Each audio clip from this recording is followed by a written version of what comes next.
Governor Whitmer is challenging all of us to do our part to stop COVID-19. Now, the ball is in your court. Will you be part of the solution to beat the virus? Paula Tutman has been talking to some of you about where this is headed. She is live in Washington Township. Paula, what are you hearing?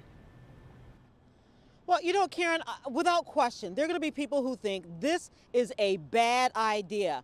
But my partner and I talked to a lot of people today, and we didn't find any of those people. It is wearing Lori's nerves close enough to the surface. Her emotions easily spilled out today. Just worry about people, and I have an elderly mother, so I worry about her.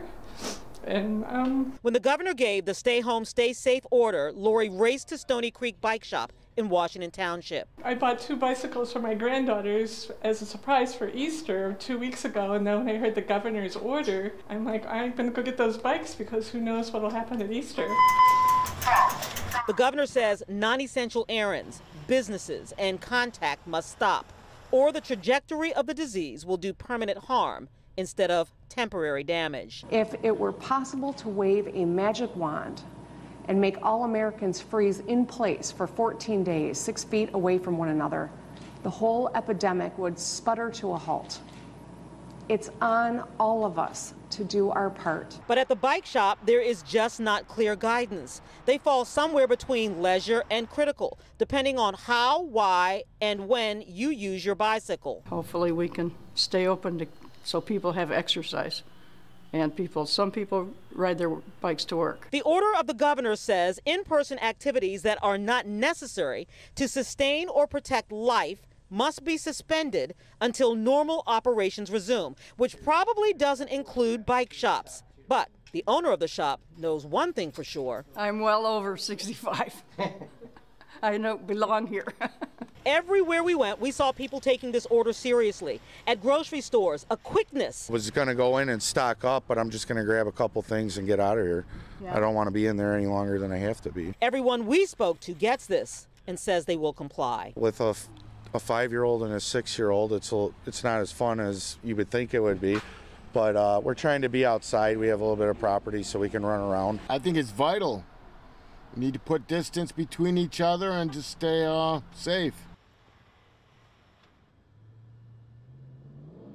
Yeah, you know, the next thing is going to be compliance, and I'm already seeing compliance. So we've been driving around. For instance, nail salon over there was open an hour ago. It is now closed. Same with a gift shop. We've been seeing this all over town, but you are going to have businesses that are going to look for ways to stay open, and you're going to have people who are going to look for ways to go into those businesses. And so I think the next piece is really going to be teeth and compliance.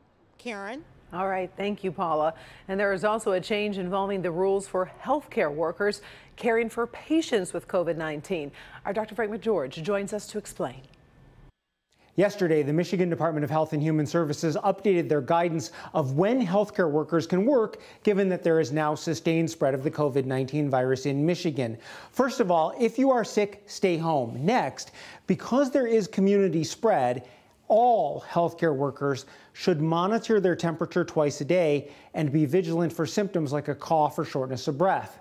Now, there is no longer a 14-day quarantine requirement for healthcare workers with a known exposure to a COVID-19 patient.